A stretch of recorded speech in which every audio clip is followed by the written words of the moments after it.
Yeah, it's Lovensky. Mwen fèl ankor. Men visaj, yon lot tempérament. Pis pa kon dou le chen, se sou sel vin sou se. Ale be pa kon kwik len nan bou selman la mette. Joumane pa kite moun sa yo paret nan vey mwen. Pa bezwen jou pou anterman, sinon ma preveye kareman.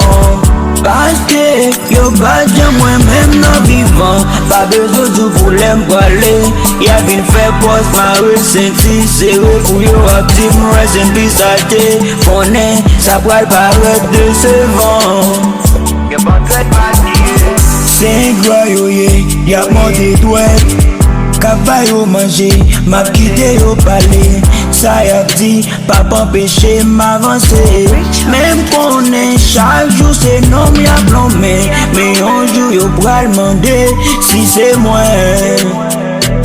Sel sa m konen, yon jou potik se ap ouvri pou mwen.